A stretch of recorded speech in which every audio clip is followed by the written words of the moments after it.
El trastorno cognitivo funcional o TCD es sin duda uno de los grandes desafíos que enfrentamos en la neurología clínica. Y es que un diagnóstico equivocado puede llevar a tratamientos que no son necesarios y, por supuesto, a una enorme ansiedad para el paciente. Por eso es absolutamente crucial saber diferenciarlo de una enfermedad neurodegenerativa que apenas comienza. Así que a continuación vamos a explorar la evidencia más reciente que nos da herramientas súper claras para lograrlo. Bienvenidos al canal educativo de la Escuela Militar de Medicina de México. Bien, este es nuestro plan de vuelo para hoy. Primero, vamos a abordar el desafío que realmente representa el TCD. Después, revisaremos la metodología del estudio en que nos basamos, que es muy robusta. Vamos a analizar el perfil típico del paciente, identificaremos esas señales clave durante la consulta y, al final, vamos a destilar los mensajes más importantes para nuestra práctica diaria. Ok, el primer punto que hay que entender es la magnitud del problema. El trastorno cognitivo funcional no es para nada una condición rara. De hecho, es una de las principales razones por las que los pacientes llegan a las clínicas especializadas en memoria, lo que nos crea, la verdad, un verdadero dilema diagnóstico en el consultorio. Y esta gráfica, lo ilustra a la perfección. El TCD representa más o menos 1/3 de todos los pacientes que acuden a estas clínicas. 1/3. Esta alta prevalencia lo que hace es subrayar la necesidad crítica de tener herramientas diagnósticas precisas para no confundirlo con otras patologías.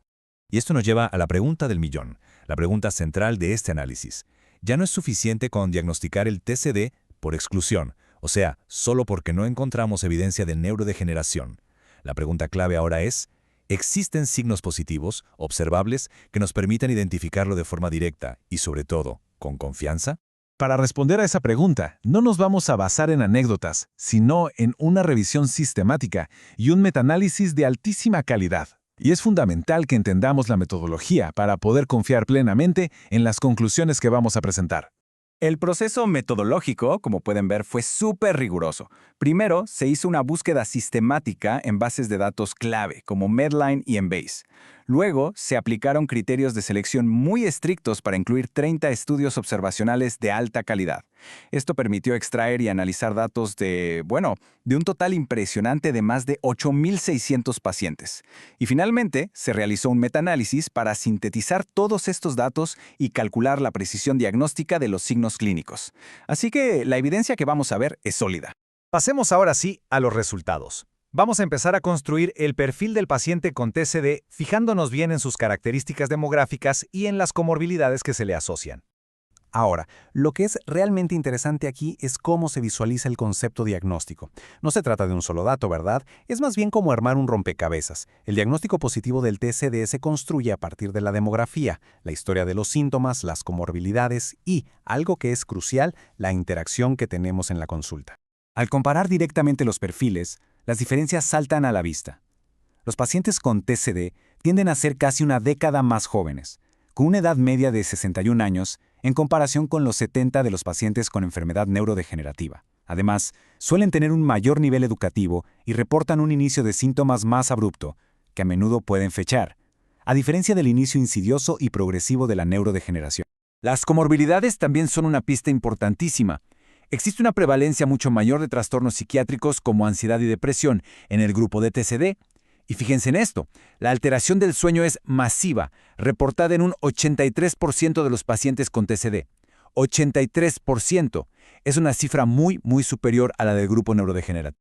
Ahora sí, llegamos a los hallazgos más prácticos, los más aplicables en la consulta, los famosos signos positivos que podemos observar directamente durante la interacción con el paciente. Uno de los signos más potentes y la verdad muy fácil de identificar es el de asistir solo. Este se define como el paciente que llega a la clínica de memoria sin un familiar o acompañante, a pesar de que muchas veces se les pide explícitamente que traigan a alguien. ¿Y por qué es tan importante este signo? Por su altísima especificidad, un 95%. Pensemos un momento en lo que esto significa. Si un paciente con quejas de memoria asiste solo, es extremadamente improbable que tenga una enfermedad neurodegenerativa. La probabilidad de que estemos frente a un TCD es altísima. Vamos a ponerlo en cifras todavía más claras. El odds ratio es de 8.7. Esto quiere decir que un paciente que presenta este signo tiene casi 9 veces más probabilidades de tener un diagnóstico final de trastorno cognitivo funcional. 9 veces. Es una herramienta clínica con un poder diagnóstico considerable. Pero esperen, que hay más. El hecho de traer una lista de síntomas por escrito, que de por sí ya demuestra una función ejecutiva intacta, tiene una especificidad del 98%. También es clave observar la ausencia del signo de giro de cabeza, que es cuando el paciente voltea a ver a su acompañante buscando ayuda para responder. En el TCD esto no suele pasar. Al contrario, estos pacientes dan respuestas largas, detalladas y manejan preguntas complejas, lo que nos indica que su memoria de trabajo está preservada. Muy bien, vamos a consolidar toda esta información en un resumen práctico. ¿Cómo aplicamos toda esta evidencia en nuestra consulta del día a día para mejorar nuestro rendimiento diagnóstico?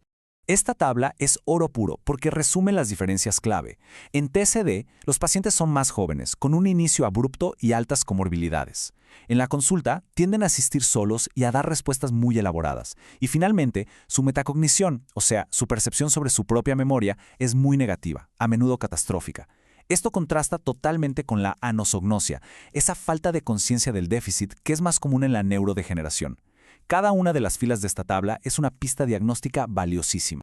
Entonces, para llevarnos a casa, el punto crucial es este. El TCD es común y debe ser un diagnóstico positivo, no uno de exclusión. La historia clínica detallada y la observación aguda en la consulta son nuestras mejores herramientas. Debemos buscar activamente estos signos positivos como el de asistir solo. Las comorbilidades psiquiátricas y de sueño deben encender nuestras alarmas. Y finalmente, el lenguaje y la forma en que el paciente interactúa nos ofrecen un tesoro de información diagnóstica. Este video fue producido por el general de brigada médico cirujano Humberto Carrasco Vargas. Muchas gracias por su atención.